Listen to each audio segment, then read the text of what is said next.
saat ini. Saya percaya kita semua dalam keadaan baik dan luar biasa. Amin. Bulan ini adalah bulannya minggu yang kelima, tapi kita semua boleh merasakan bahwa kita semua dalam keadaan yang baik. Amin.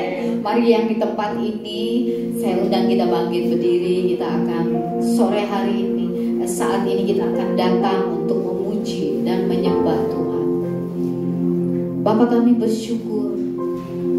Kami bersyukur buat segala kebaikan-Mu dalam hidup kami, Tuhan.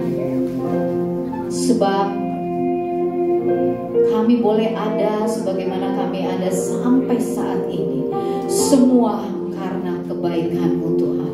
Bukan karena kuat dan gagah kami, tapi karena Roh-Mu yang ada di dalam setiap kami, yang membuat kami terus, Tuhan, kuat, bahkan tetap kuat di hari-hari yang jahat ini. Dan saat ini Bapa, mari urapi setiap kami, dimanapun kami berada. Kami mau memuji Engkau, kami mau menyembah Engkau, Tuhan. Kami mau tinggikan Engkau, Tuhan. Kami mau merayakan segala kemenangan, kebaikan yang Tuhan buat dalam hidup kami.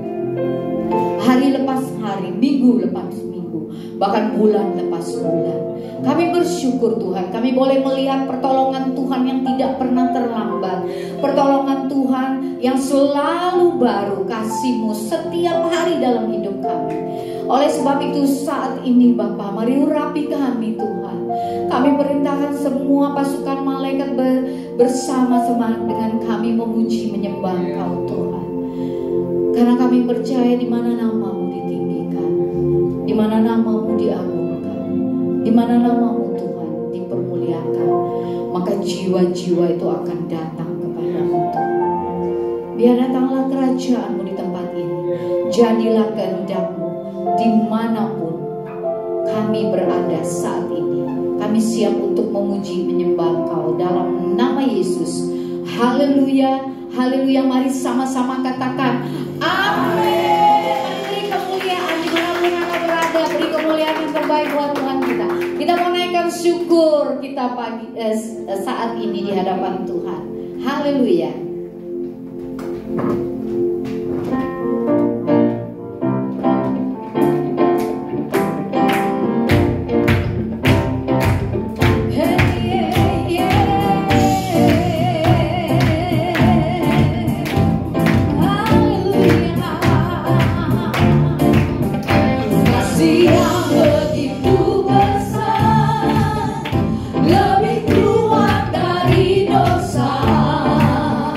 Kasih yang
Tuhan, kasih Allah tak berkesudahan. Amin.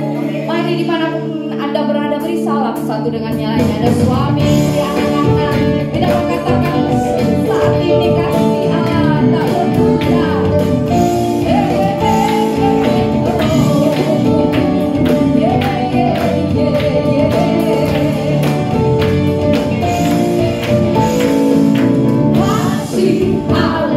tak berkesudahan. Setiap pagi, tak menyambut, tak pernah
mercy never fails me.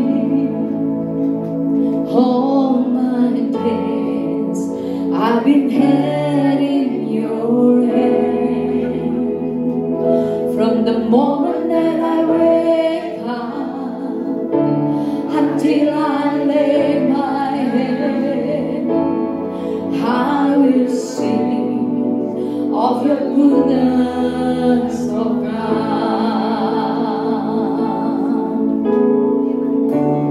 And all life you have been faithful. And all life you have been so, so good. With every breath that I am able, I will sing of your goodness, oh God.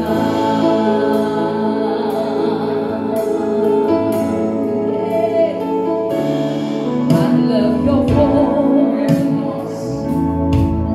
You have led me to the fire. In darkness night, you are close like no other. I know you as a father.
setia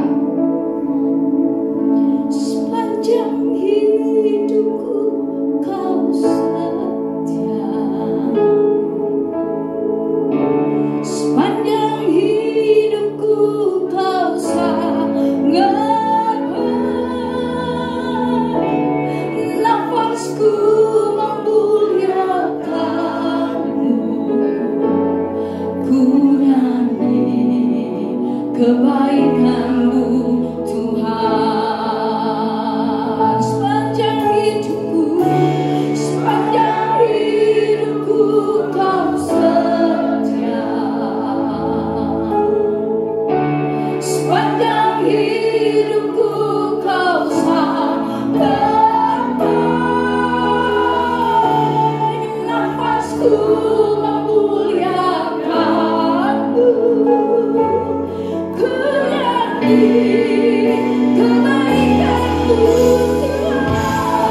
kita semua manusia, Engkau sungguh ajaib.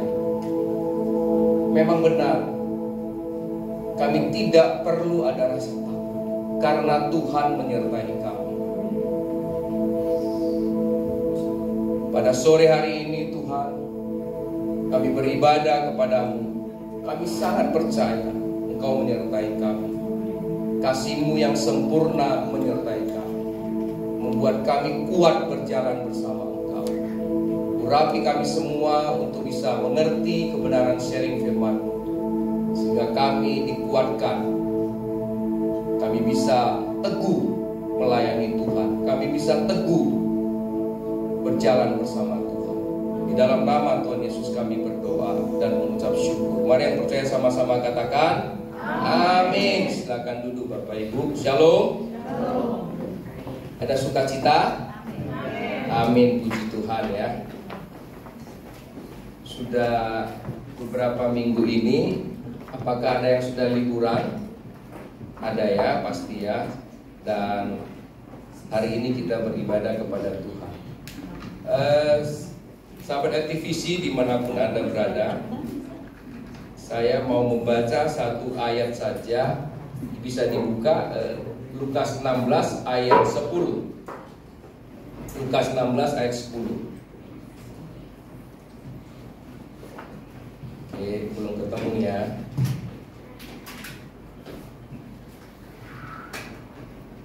Kalau yang sudah ketemu pakai HP biasanya cepat tuh. Sudah ketemu? Kalau pakai HP? Oke. Ya, sudah. Lukas 16 ayat 10. Kita baca bersama-sama. 1, 2, 3. Barang siapa setia dalam perkara-perkara kecil, ia setia juga dalam perkara-perkara besar. Dan barang siapa tidak benar dalam perkara-perkara kecil, ia tidak benar juga dalam perkara-perkara besar. Ayat ini ditulis ada di Matius juga ada di Markus ya. Kemudian kita bisa merenungkan ayat ini sungguh luar biasa. Kenapa sih dikatakan setia perkara-perkara kecil? Coba renungkan sahabat LTVC. Saya mau mengajak untuk bisa merenungkan apa yang Alkitab tulis sehingga bisa menguatkan kita di dalam hidup kita. Saya kasih contoh begini. Kalau ada 100 poin, 99 poin itu dilakukan dengan benar. 99 poin itu dilakukan dengan benar. Tetapi ada 1 poin yang tidak penting, itu tidak dilakukan. Saya ulang. Ada 100 poin, 99 poin penting itu dilakukan. Ada 1 poin yang tidak penting, itu tidak dilakukan. Hal yang tidak penting. Tetapi Alkitab berkata, barang siapa setia dalam perkara kecil, coba, dia akan setia dalam perkara besar. Apabila kita baca Alkitab, kita renungkan hal yang paling sederhana yang Tuhan berikan kepada manusia, yaitu yang namanya Adam dan Hawa. Semua yang ada di taman ini apa? Boleh engkau? Hanya berapa? Just one. Nah, kenapa Yesus concern dengan perkara-perkara kecil? Semua boleh, hanya 1 yang enggak, itu pun kok pada diem? Dilanggar, iya kan? Apalagi yang Alkitab tulis buat kita untuk kita renungkan. Masih ingat peristiwa istri Lot? Hal kecil yang disampaikan. Kalau kamu lari keluar dari Sodom dan Gomora, jangan lihat ke belakang. Tapi justru apa? Lihat ke belakang. Akhirnya jadi tiang garam. Jadi it's very simple sebenarnya hal-hal kecil, tapi kadang-kadang itulah yang dilanggar karena saking tidak penting. Apa sih susahnya? Apa sih masalahnya kalau cuma sekedar lihat ke belakang? Iya kan? Apa sih susahnya? Tetapi Alkitab mencatat begitu dilanggar, dia lihat ke belakang, dia jadi tiang garam. Nah, Alkitab juga mencatat hal-hal kecil. Seorang janda punya utang. Iya kan? Seorang janda punya utang, sebentar lagi anaknya akan diambil oleh si penagih utang. Dan apa yang terjadi? Seorang nabi berkata, cuma pinjam apa? Pinjam buli-buli. Hanya itu, sederhana sekali, hal kecil. Coba pikirkan, apa hubungannya utang dengan buli-buli? Gak ada hubungan. Tetapi begitu buli-buli itu disiapkan untuk tempat isi minyak, dan minyak itu bisa dijual dan ada lebihnya untuk dipakai dalam kehidupannya. Jadi hal-hal kecil. Nah, Yesus juga pernah melakukan itu di pesta perkawinan di Kana. Pada saat kehabisan anggur, ambillah tempayan, isi pakai apa? Air. Jadi apa? Nah, coba nggak dilakukan? Padahal cuma ambil tempayan, isi air. Sulit nggak? Nggak sulit, hal kecil. Nah, kadang-kadang kita sebagai anak-anak Tuhan suka melihat hal-hal yang besar saja, dan hal-hal yang kecil kita abaikan. Justru Tuhan mau kita setia di dalam perkara kecil yang mungkin orang tidak, kalau istilah sekarang hal-hal remeh-temeh lah, begitu ya, remeh-temeh kalau dalam bahasa pergaulan sehari-hari. Nah, justru Yesus concern dengan hal ini, setia dalam perkara kecil. Alkitab mencatat juga mahkota diberikan kepada siapa? Anak-anak Tuhan yang setia.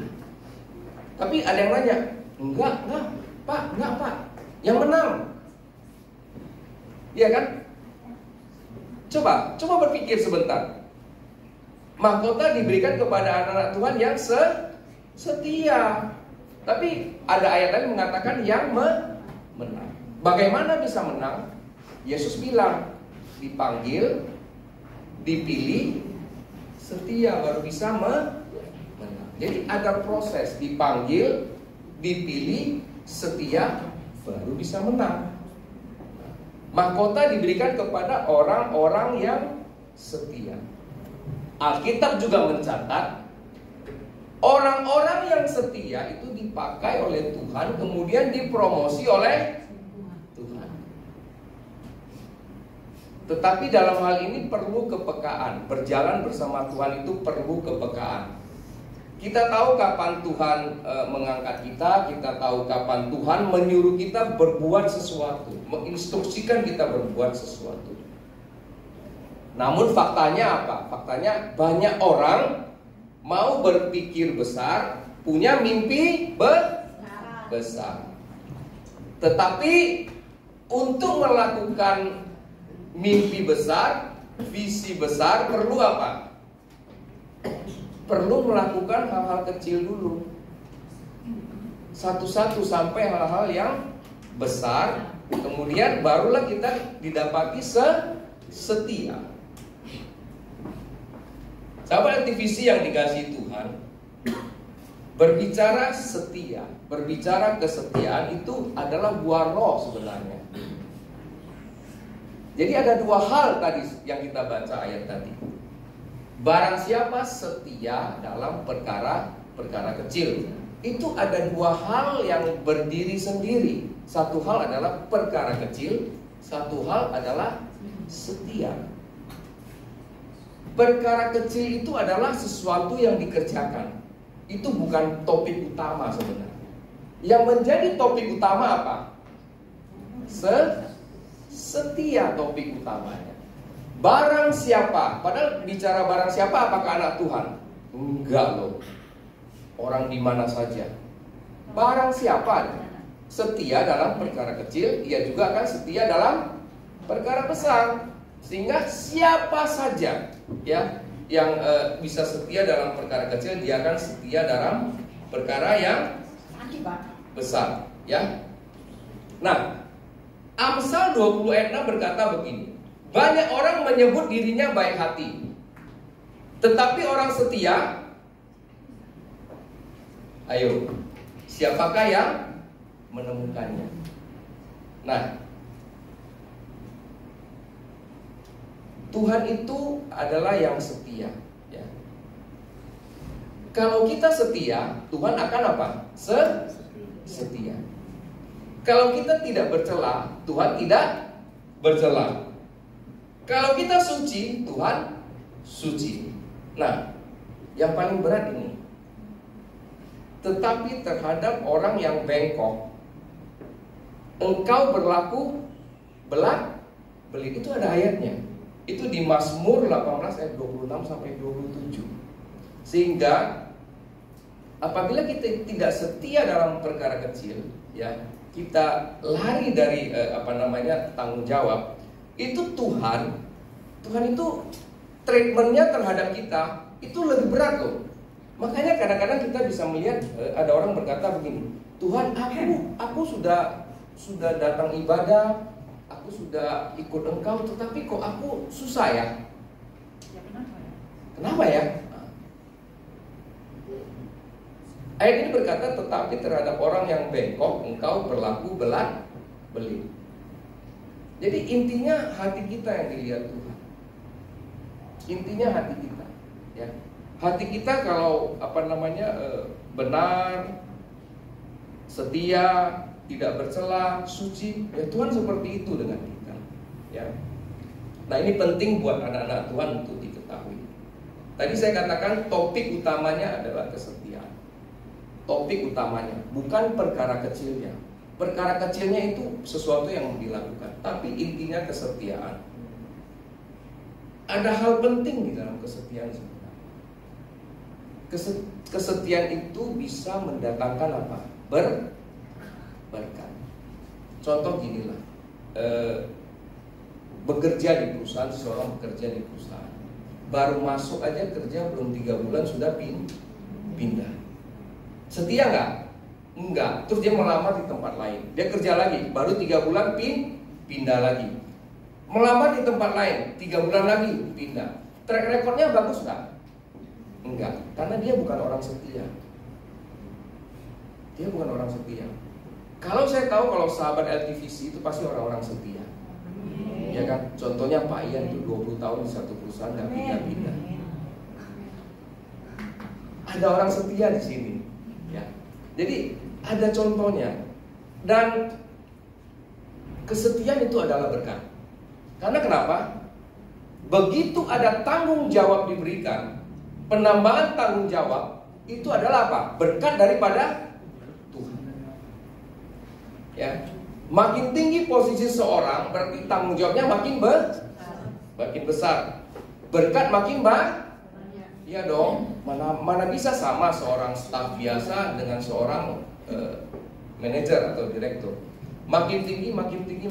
Alkitab katakan setia dalam perkara kecil, dia akan setia dalam perkara besar. Artinya Tuhan akan buka jalan buat kita semua, ya.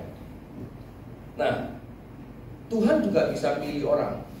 Tadi kan saya katakan dipanggil, dipilih, dan setia. Tuhan itu di Alkitab dia memilih seseorang yang namanya Yusuf. Nama Yusuf ini sering dikatakan di dalam khotbah. Bahkan saya pernah sharing sama teman saya, dia bilang begini, kadang-kadang saya bosan loh. Kenapa, saya tanya? Kok contoh di mimbar itu Yusuf lah, Daud lah, gak ada yang lain, dia bilang. Lah, kita namanya itu, saya bilang.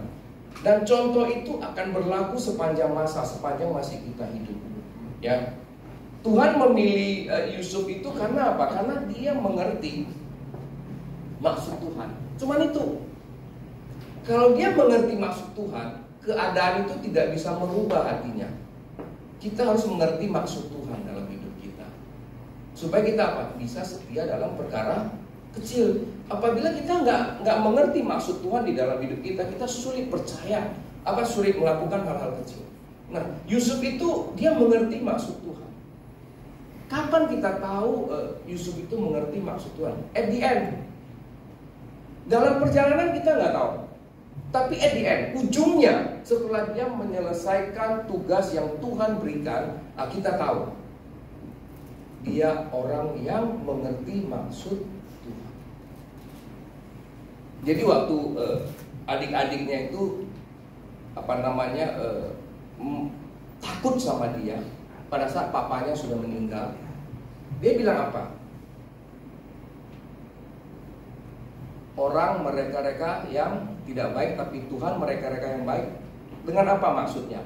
Memelihara satu bangsa yang besar, hidup satu bangsa yang besar.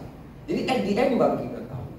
Oleh sebab itu orang yang mengerti maksud Tuhan, dia akan berjalan dengan setia apapun keadaannya. Dijual, dijadikan budak, semua dia jalani. Difitnah, dijalani lewat. Masuk penjara, dijalani.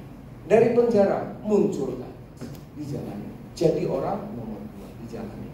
Karena mengerti maksud Tuhan itu sangat penting, sehingga kita bisa melakukan segala sesuatu di dalam hidup kita dengan kuat di dalam Tuhan. Contoh tadi memperlihatkan kita naik turun kehidupan itu selalu ada. Kita tidak bisa mengatakan kehidupan ini jalannya flat atau jalannya jalan tol, tapi selalu naik turun. Bekerja di perusahaan juga sama, ada tantangan, ada naik, ada turun, ada keberhasilan, ada tidak. Nah, ini yang anak-anak Tuhan harus pahami. Di dalam kesetiaan itu ada berkat yang besar.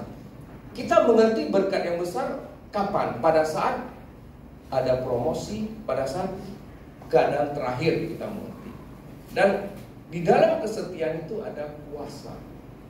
Jadi ada dua hal yang paling besar di dalam kesetiaan. Oleh sebab itu berkat dan kuasa inilah yang memampukan orang melakukan hal-hal yang kecil di dalam kehidupannya. Alkitab mencatat orang-orang yang setia. Paling simpel itu Musa. Masih di padang gurun, Tuhan udah bilang, engkau gak boleh masuk.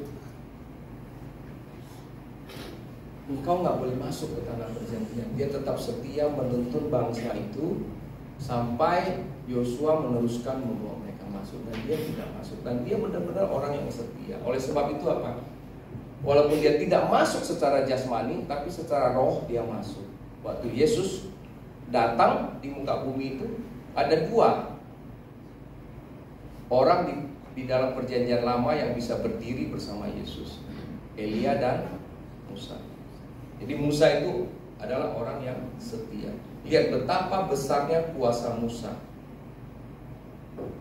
Tipe orang setia. Laut dibelah, ya kan? Semua yang dikerjakan itu luar biasa sekali. Kesetiaan itu memiliki berkat dan kuasa. Belajarlah untuk setia di dalam kehidupan kita. Nah, di dalam kehidupan ini ada banyak bidang-bidang kehidupan kita yang perlu kesetiaan. Selain dari perkara kecil tadi, selain daripada perkara kecil. Karena perkara kecil ini kan kita tahu ada hal-hal yang tidak penting yang dilakukan di dalam hidup kita, ya. Dan hal apa lagi yang kita harus lakukan di dalam kehidupan kita? Bidang-bidang kehidupan yang perlu kesetiaan, ya. Dalam perkara-perkara kecil maupun perkara-perkara besar. Keuangan itu paling penting. Ya, ada banyak orang tidak bisa mengatur keuangan. Ya, kalau ada uang habis, ya, boros. Nah, ini yang harus diperhatikan oleh anak-anak Tuhan. Memanage keuangan. Yang kedua, Alkitab mencatat setia dalam harta orang lain. Artinya kalau dipercayakan sesuatu itu bisa dipegang. dan menghasilkan, ya. Dan apabila di dalam pelayanan, Paulus menulis, kita setia dalam pelayanan, kita akan diberitahu rahasia-rahasia surga. Itu ada di 1 Korintus 4 ayat 1 dan 2. Jadi janji Tuhan ini buat kita luar biasa sekali. Di dalam kesetiaan itu, secara jasmani, hidup di dunia, maupun secara rohani itu luar biasa. Bayangkan, kita renungkan rahasia-rahasia dari surga apabila orang-orang yang setia di dalam pelayanan. Bidang apa lagi yang kita harus setia? Masih banyak sebenarnya, ya. Antara lain kemurnian seksual. Hal ini kan kita sering lihat, pornografi itu gampang sekali diakses sekarang. Nah, ini yang kita harus menjaga kepada anak-anak kita. Jangan sampai kita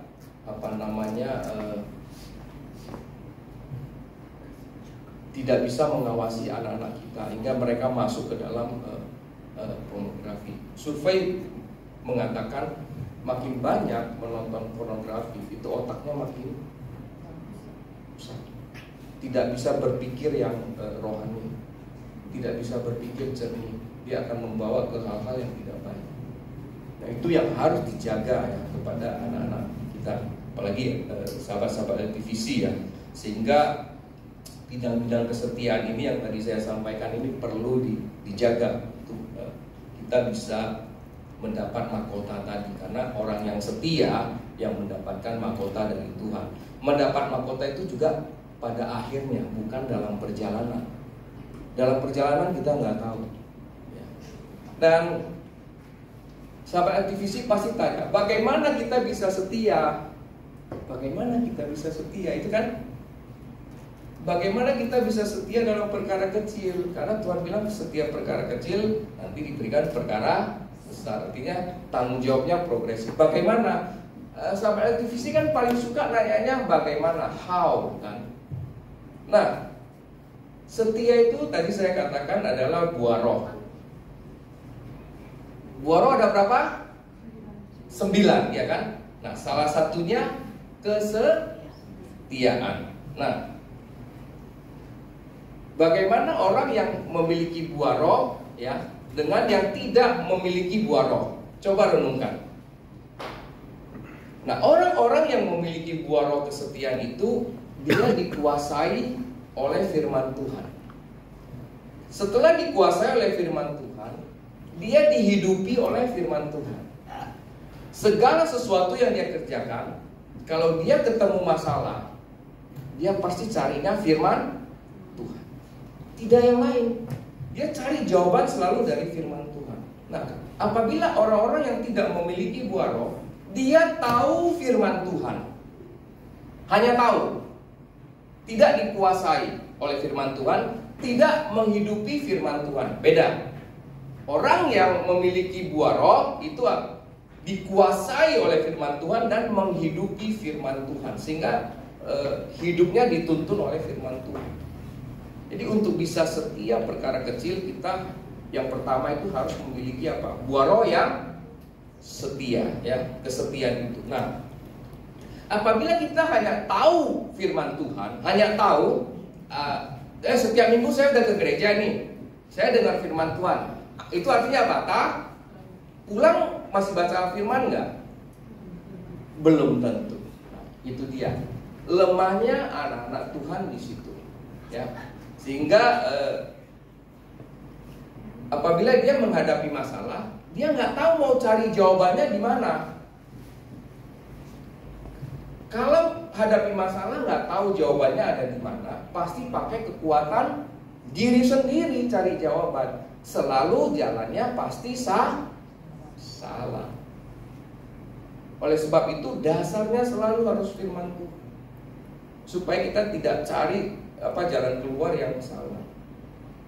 Nah, sahabat LTVC, orang-orang yang memiliki buah roh kesetiaan itu adalah orang-orang yang tenang. Tidak cepat terpancing. Ada keadaan bisa membelokkan fokusnya. Ya. Dia orang-orang yang tenang. Orang-orang yang memiliki buah roh yang setia adalah orang-orang yang suka berdoa. Jadi ada kaitannya. Orang-orang yang memiliki buah roh setia itu adalah orang-orang yang suka berdoa, ya. Dan orang yang memiliki buah roh kesetiaan itu percaya Tuhan bekerja. Sangat-sangat percaya Tuhan bekerja.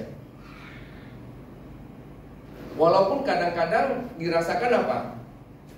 Jujur, lambat. Tapi Alkitab mengatakan Tuhan tidak pernah terlambat. Kita yang merasa terlambat, tapi Tuhan tidak. Tuhan selalu apa? Melakukannya tepat pada waktunya, tidak pernah terlambat, ya.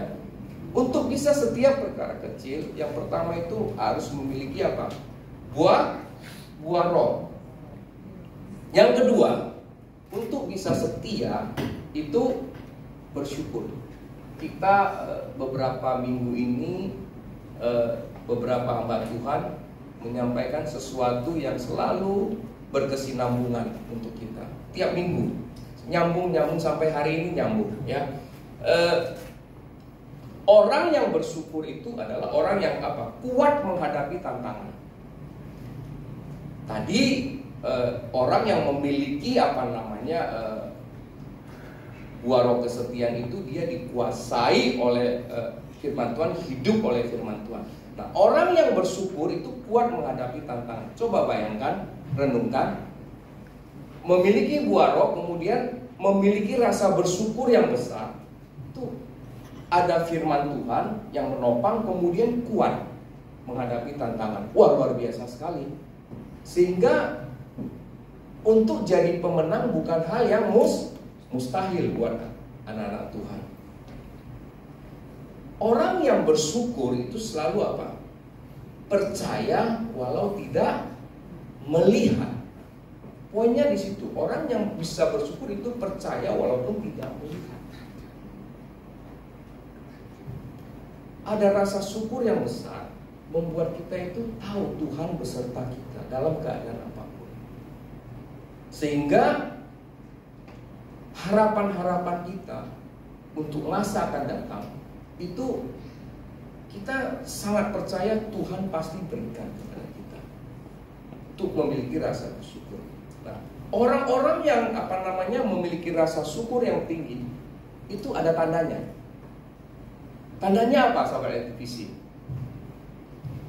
Dia dipimpin oleh Roh Allah.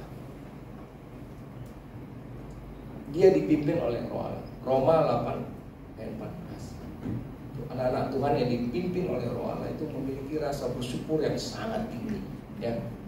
Nah, sedangkan lawannya adalah apa? Lawannya orang yang bisa bersyukur, dia kuat menghadapi tantangan. Sebaliknya orang yang tidak bersyukur, coba renungkan, kita nggak pernah mengalami hal-hal pada saat kita tidak bersyukur kepada Tuhan. Kita nggak kuat menghadapi masalah, goyah loh, benar nggak, sahabat LTVC? Pada saat kita kehilangan rasa syukur, goyah nggak? Goyah. Kita melakukan apapun, ya, itu udah tanpa Tuhan. Artinya kita udah gampang ditarik kepada hal-hal yang merusak keadaan. Artinya terdistract. Sekarang istilahnya kan terdistract kan. Kita mau melakukan hal yang baik, kadang-kadang begitu ada HP, pegang HP bisa lupa loh. Benar serius. Saya aja bisa kadang-kadang begitu, terdistract. Ini salah ini, nggak bisa. Tadi kan saya mau lakukan apa? Kok saya pegang HP? Saya buka WA. Padahal tujuan saya bukan itu, pegang HP mau yang lain. Nah, tiba-tiba terdistract. Nah, orang-orang yang tidak bersyukur itu gampang sekali terdistract oleh keadaan-keadaan. Dan hidupnya apa? Dipimpin oleh apa? Daging, ya, dipimpin oleh daging. Artinya keinginan dagingnya itu jauh lebih kuat daripada keinginan rohnya. Nah,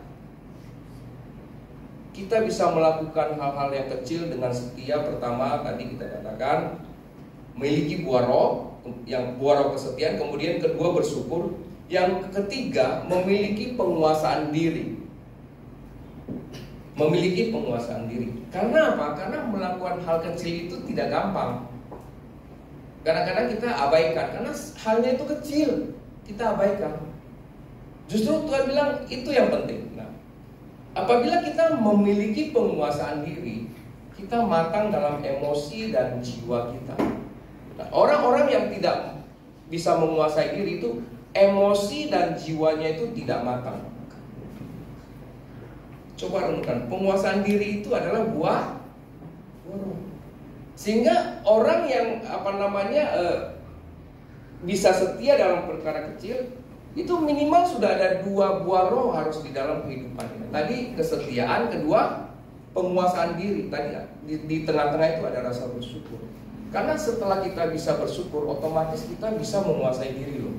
Karena bersyukur itulah yang membuat kita menguasai diri. Kuncinya di sana. Jadi dia kayaknya berurut. Sehingga kadang-kadang kita kan suka loncat-loncat tuh. Loncat-loncat, nah itulah dia yang membuat kita tidak bisa menguasai diri kita. Kalau kita menguasai diri, keadaan yang sulit itu bukan masalah buat kita. Keadaan sulit itu bukan masalah buat kita, ya. Dan orang yang menguasai diri, dia melakukan apapun itu selalu dengan tulus. Orang yang menguasai dirinya, dia melakukan apapun itu dengan tulus.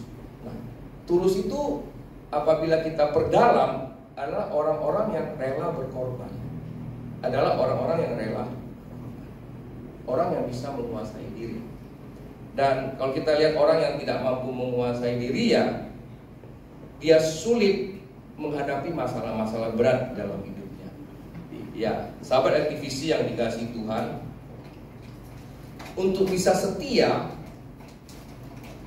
perlu buah roh kesetiaan, bersyukur, kemudian memiliki penguasaan diri. Nah, yang keempat adalah bertanggung jawab. Coba, bertanggung jawab. Siapapun kita, usia kita berapa, kita mesti punya tanggung jawab. Tanggung jawab kepada siapa?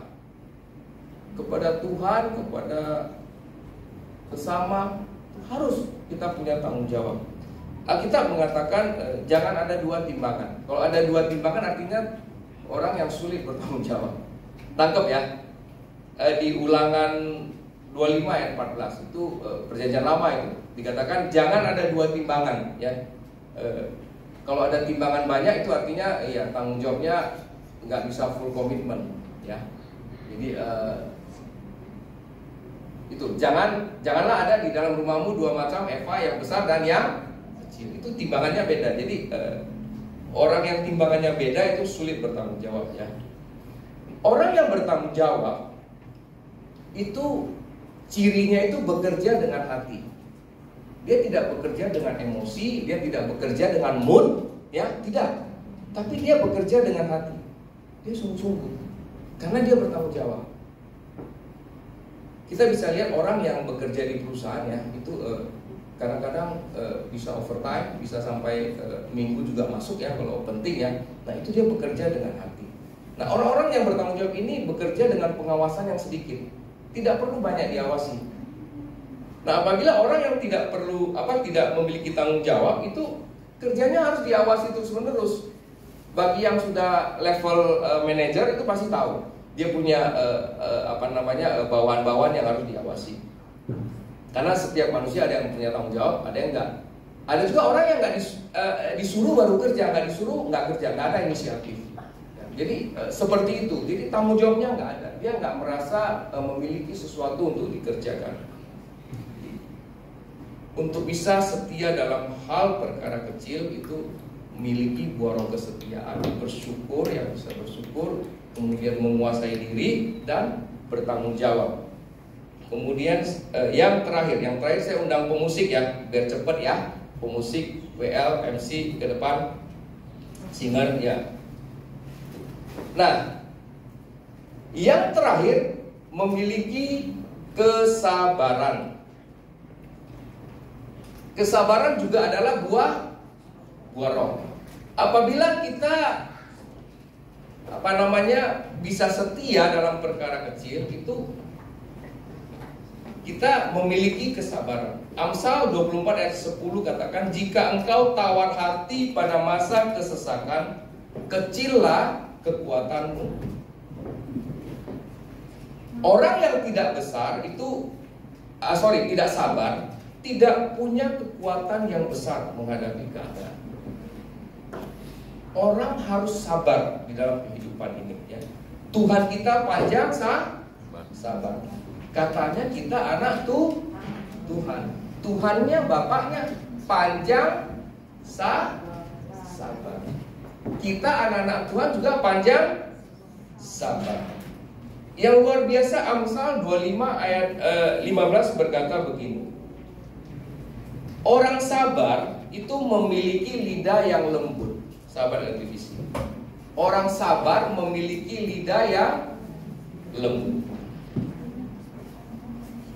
Dengan kesabaran seorang penguasa dapat diyakinkan, dan lidah lembut apa? Mematahkan.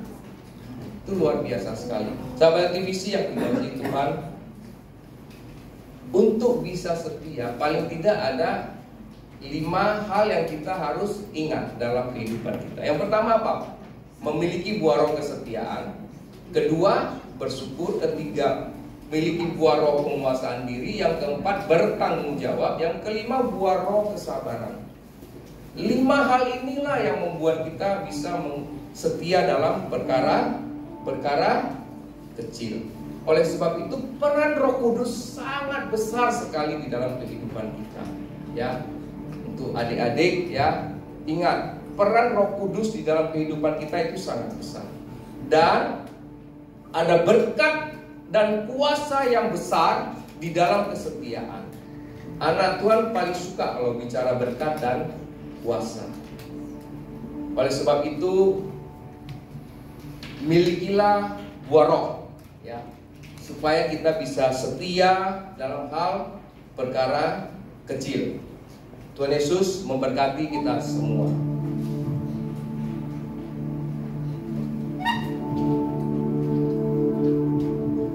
Ajarku memahami semua yang kau ingini, agar hidupku puaskan hatimu.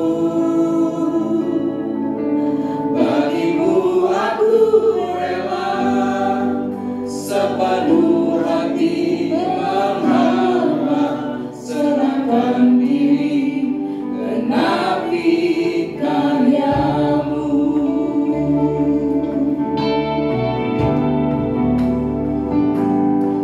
Seriku tak mengerti jalan-jalanmu Tuhan, bagai di belantara yang gelap.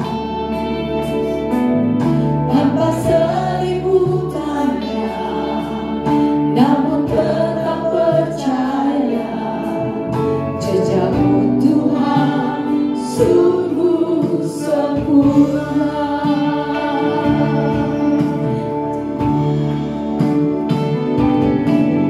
Ajarku memahami semua yang kau ingini, agar hidupku puaskan hatiku. Bagimu aku rela sepenuh hati menghamba, serahkan diri genapi karyamu.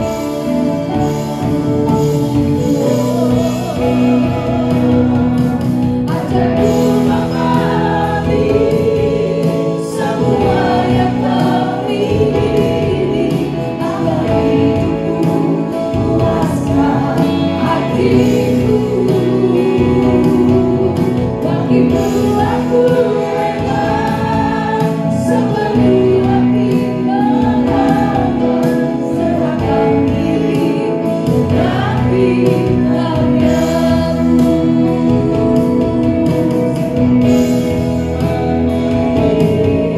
Semua yang kau ingini, agar hidupku puaskan hatiku. Bagimu aku rela sepenuh hati menghamba, serahkan diri genapi karyamu.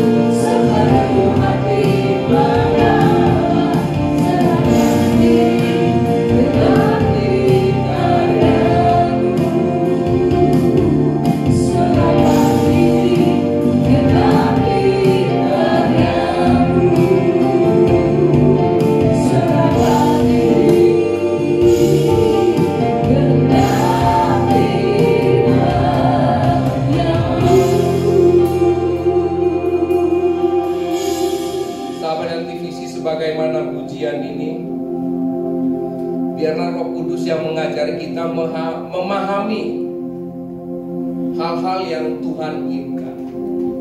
Salah satunya kita setia dalam perkara yang kecil, agar hidup kita ini bisa memuaskan hati Tuhan. Kita menyerahkan diri kita agar bisa menggenapi karya-karya Tuhan di dalam hidup kita. Ini yang paling penting. Pada saat kita menggenapi karya Tuhan di dalam hidup kita, Tuhan akan berkata, inilah hambaku yang setia, dan mahkota akan diberikan kepada hamba-hambanya yang setia. Sahabat LTVC dimanapun Anda berada, jangan melihat hal kecil ini tidak ada gunanya. Justru hal kecil inilah Tuhan melihat hati kita. Apakah hati kita memperhatikan hal-hal yang kecil di dalam hidup ini? Tuhan bisa merubah hal kecil menjadi besar. Artinya Tuhan bisa promosi kita, bisa mengangkat kita kapan saja Dia mau. Tapi Tuhan mau mendapatkan kita setia dalam hal perkara kecil. Renungkan sahabat LTVC, ada terobosan yang besar pada saat kita setia di dalam perkara kecil. Termasuk anak-anak yang masih sekolah. Pada saat kita setia melakukan pekerjaan-pekerjaan yang disampaikan oleh guru, maka lambat laun kita akan dibawa Tuhan makin tinggi, makin tinggi, makin tinggi. Di pekerjaan juga sama. Kita setia di dalam pekerjaan kita, maka Tuhan akan mengangkat jabatan kita. Di rumah tangga juga sama. Suami, istri, anak-anak setia kepada Tuhan, maka Tuhan akan mencurahkan berkat yang tidak terbatas kepada keluarga tersebut. Roh Tuhan akan bekerja luar biasa di sahabat LTVC.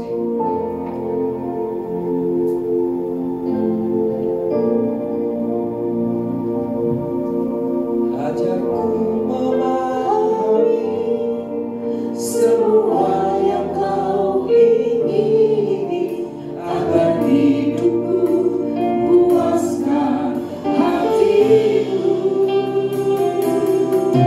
Bagimu aku rela sepenuh hati mengembang, serahkan diri genapi karya-Mu. Sekali lagi, ajarku memahami semua yang Kau ingini, agar hidupku puaskan hatimu.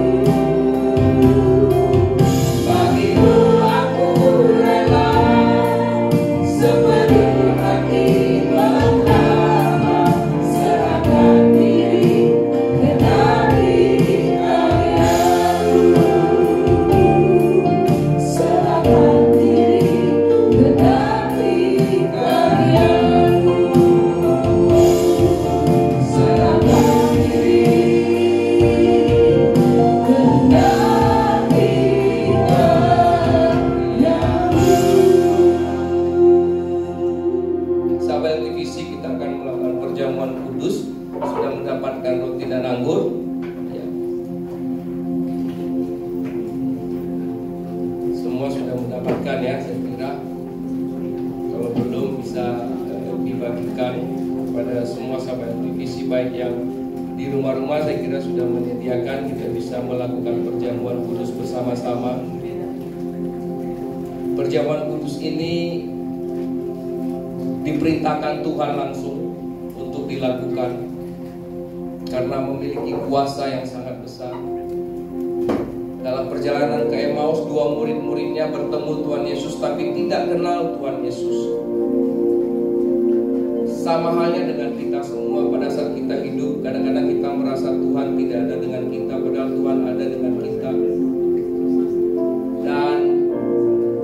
perjamuan kudus, Tuhan Yesus memecahkan roti, maka mereka baru bisa mengenal, oh itu Tuhan.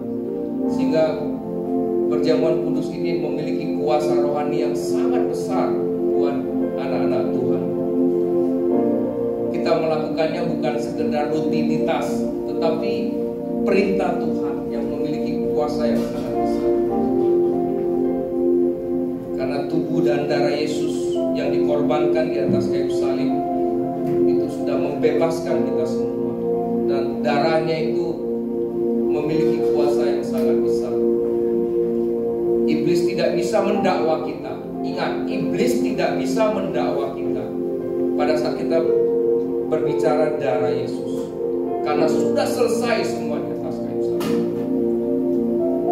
Mau seberapa besar dosa kita, kita berbicara Tuhan Yesus sudah mati buat kita, tubuhnya hancur, darahnya dicurahkan, selesai semua.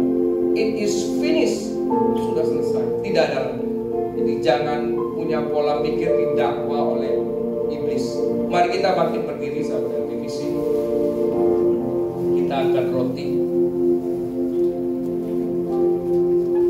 Dan ketika mereka sedang makan, Yesus mengambil roti, mengucap berkat, memecah-mecahkannya, lalu memberikannya kepada murid-muridnya dan berkata, ambillah, makanlah, inilah tubuh. Sahabat TVC, tubuh Yesus yang dihancurkan di atas kayu salib. Dengan bilur-bilurnya, maka kita menjadi sembuh dalam nama Kristus. Mari kita berdoa.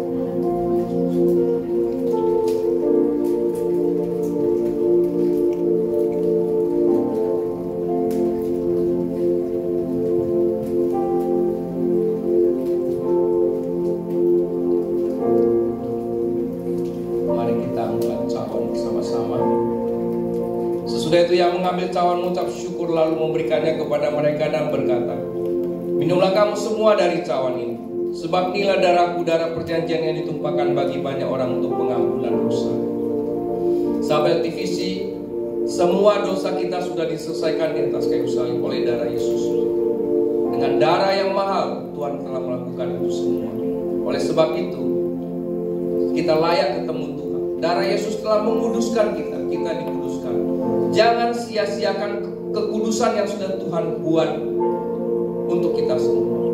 Pakailah kekudusan itu untuk bisa ketemu Tuhan. Mari kita minum bersama-sama.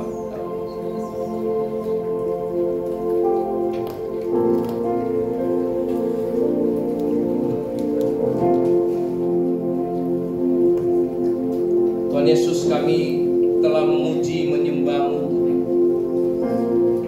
Engkau Tuhan yang baik, Engkau Tuhan yang setia, walaupun kami tidak setia. Hari ini kami membahas setia dalam perkara kecil.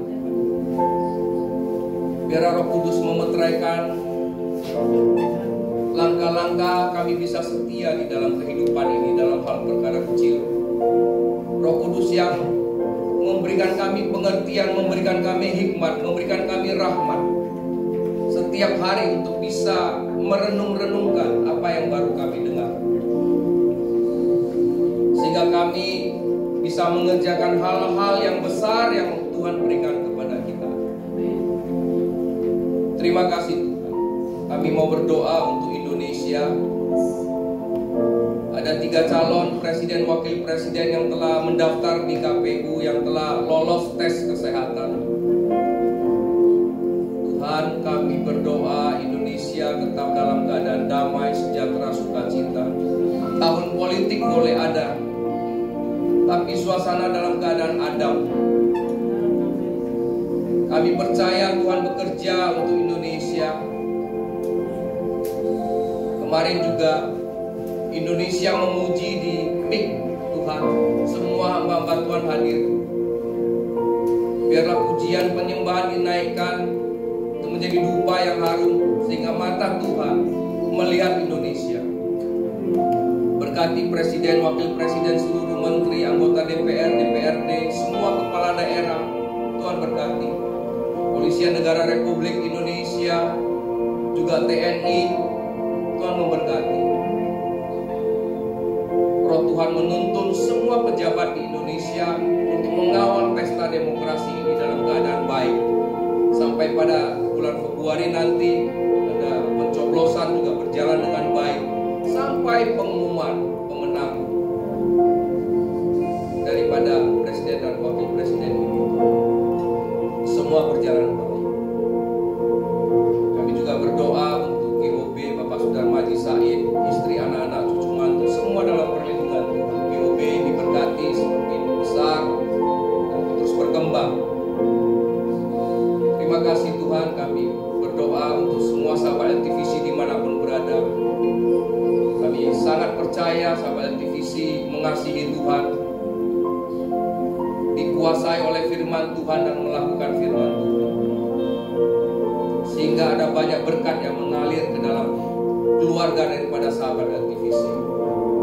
Bukan hanya berkat jasmani, berkat keuangan Tuhan, tapi berkat rohani juga mengalir kepada keluarga-keluarga LTVC. Iman yang bertumbuh, penguasaan akan firman Tuhan, sehingga setiap kehidupannya dijalankan berdasarkan firman Tuhan. Ini yang membuat Tuhan senang dalam kehidupan daripada sahabat-sahabat LTVC. Kasih Tuhan.